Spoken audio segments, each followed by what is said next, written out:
హిందూ పురాణాలలో అత్యంత ముఖ్యమైన సంఘటనలో ఒకటి సముద్ర మంథనం. దీన్నే సముద్ర మథనం అని కూడా పిలుస్తూ ఉంటారు.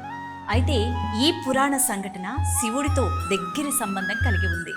అలాగే ఆయన అపారమైన శక్తి, కరుణ మరియు జ్ఞానాన్ని ప్రదర్శిస్తుంది.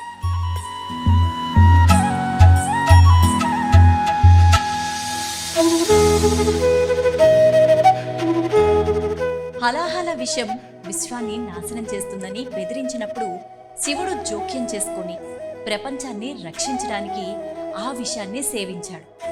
ఈ నిస్వార్థత మరియు ధైర్య సాహసాలు శివుని పురాణాల్లోని గొప్ప సంఘటనలో ఒకటిగా పరిగణించబడతాయి.